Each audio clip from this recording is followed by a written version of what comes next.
ईरानी सदर का इंतकाल, अमीर जमात इस्लामी की दावत और रद्द अमल। ईरानी सदर इब्राहिम रईसी चंद हफ्ते कबल पाकिस्तान आए थे और उनके दौरा पाकिस्तान में दोनों ममालिक के माबैन तजारती ताल्लुकात को मजीद मजबूत बनाने और खित्ते में अमन अमान कायम रखने के हवाले से बातचीत हुई। पाकिस्तान और ईरान ने मिलकर पायदार इलाकाई अमन के लिए इत्तफाक किया। तजारती ताल्लुकात को मजीद मजबूत बनाने और तजारती मंसूबों पर काम तेज करने पर भी इत्तफाक हुआ। पाकिस्तान में ईरानी सदर का बहुत गर्म जोशी के साथ इस्तकबाल किया गया। गजा में इसराइली मजालिम को देखते हुए भी इस दौरे को बहुत अहमियत दी जा रही थी, लेकिन अफसोसनाक खबर ये है कि ईरानी सदर इब्राहिम रईसी अब हम में नहीं रहे। वो एक हेलीकॉप्टर हादसे में इंतकाल कर चुके हैं। इस हादसे में ईरानी सदर के साथ उनके वजीर खारजा भी जाँ बहक हुए। ईरान के लिए ये मुश्किल वक्त है। हमारी नेक ख्वाहिशात और जज्बात ईरानी कौम के साथ हैं और इस हादसे में जाँ बहक होने वालों के अहले खाना से ताज़ियत और मरहूमीन की मगफिरत और बुलंदी दर्जात के लिए भी दुआएं हैं। अल्लाह ताला जाँ बहक होने वालों की मगफिरत और उनके अहले खाना को सब्र जमील अता फरमाए। ईरानी सदर का हेलीकॉप्टर खराब मौसमी हालात में दिजमर जंगल में क्रैश हुआ। परवाज के आधे घंटे बाद सदारती हेलीकॉप्टर का दीगर 2 हेलीकॉप्टरों से राब्ता मुनक़ता हुआ। हादसे की वजह शदीद धुंध और बारिश को करार दिया गया है। हादसा जिला उजी और पीर दाऊद कस्बे के दरमियानी इलाके में पेश आया। पाकिस्तान में भी इस हादसे पर गहरे दुख और गम का इजहार किया गया है। पाकिस्तानी मीडिया इस हेलीकॉप्टर हादसे की हर जाविये से कवरेज करता रहा, जबकि सोशल मीडिया प्लेटफॉर्म्स पर पाकिस्तानी सार्फिन ईरानी सदर मोहम्मद इब्राहिम रईसी के इंतकाल पर अफसोस का इजहार करते रहे। हेलीकॉप्टर में ईरानी सदर तो शहीद हो गए, लेकिन ये देखना बाकी है कि क्या ये हादसा था या फिर कोई साजिश, क्योंकि जिस अंदाज में ईरान इसराइल की मुखालफत कर रहा था उसके बाद ऐसे वाकयात तो सिर्फ हादसा समझकर छोड़ा नहीं जा सकता। अमीर जमात इस्लामी हाफिज नईम उर रहमान के हवाले से बात की जाए तो वो अपनी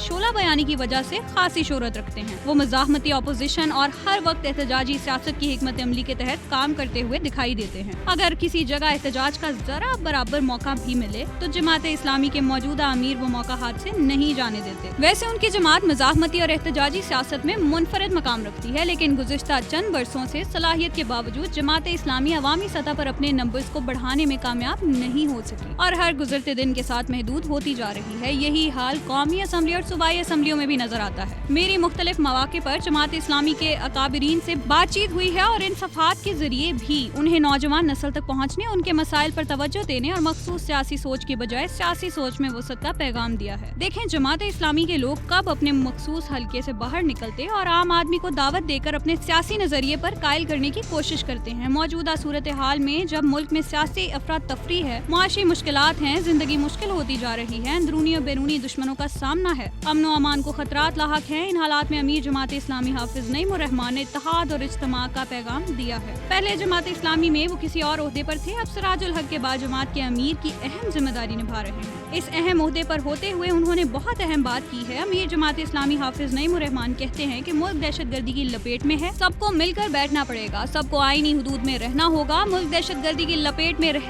रॉ और ब्लैक वाटर हमारे घर में दाखिल हो चुके हैं। भारत का एजेंडा अमेरिका का एजेंडा है, पाकिस्तान की ताकत को तोड़ा जा रहा है। हम लड़ना नहीं चाहते, मगर अमरीकी कॉन्सुलेट की जानिब बढ़ने से हुक्मरान हरकत में आ जाते हैं। जिस दिन जमात इस्लामी ने फैसला किया, फिर कोई हमारा रास्ता बंद नहीं कर सकता। हमास बनकर हर जुल्म के खिलाफ मजलूम के साथ खड़े होंगे। हुक्मरान हमास को तस्लीम करके जख्मी फलस्तीनियों को पाकिस्तान लाएं, उनका इलाज हम करवाएंगे। हम फलस्तीन, कश्मीर और म्यांमार का मसला भी आगे लेकर जाएंगे। फलस्तीनी उम्मत मुस्लिमा का कफ़ारा अदा कर रहे हैं। हाफिज नईम उर रहमान के ख्यालात काबिल कदर हैं और वो इत्तेहाद की दावत दे रहे हैं, लेकिन उन्हें खुद भी तो किसी के साथ बैठना है। अगर जमात इस्लामी हर वक्त सड़कों पर रहेगी तो क्या इत्तेहाद सड़कों पर कायम होगा? इसके लिए बातचीत की जरूरत होती है और मुजाहिरीन से बातचीत वक्ती तौर पर मसाइल हल करने के लिए की जाती है। मसाइल के पायदार हल के लिए मुस्तकिल तामीरी गुफ्तगू की जरूरत होती है। हाफिज नईम उर रहमान को खुद भी इत्तेहाद के लिए कोशिश करने की जरूरत है। सिंध हो या पंजाब, उन्हें हर जगह इत्तेहाद का पैगाम देने और इस पैगाम में हकीकी रंग भरने के लिए काम करना चाहिए। जहाँ तक ताल्लुक मुल्क में अमन व अमान की खराब सूरत हाल और पाकिस्तान के दुश्मनों की कार्रवाइयों का है, इसमें कुछ शक नहीं है। ये जो फसाद फैला हुआ है, इसमें बैरूनी दुश्मनों का बड़ा हाथ है। बदकिस्मती से हमारे अपने लोग कम इल्मी और कम अक्ली में बैरूनी दुश्मनों के आलायकार बन चुके हैं। बैरूनी दुश्मनों के आलायकार बनकर अपने ही मुल्क के खिलाफ काम करते हैं। आजाद कश्मीर में होने वाले मुजाहिरे इसकी ताज़ा मिसाल हैं। जहाँ तक ब्लैक वाटर और रॉ का ताल्लुक है, इसमें कोई मख्फी बात नहीं है। साजिशें तो पाकिस्तान के करोड़ों लोगों को समझने की जरूरत है। अगर आज भी हम ये सियासी तकसीम की वजह से दुश्मनों को मौके देते रहें तो खुदा न खास्ता किसी बड़े सानहे के बाद हम किसी को जिम्मेदार नहीं ठहरा सकते। ये हमारी अपनी खामी और कमजोरी है कि हम मुल्क के मफाद के लिए भी इत्तेहाद की तरफ नहीं जा रहे। हम तकसीम हैं और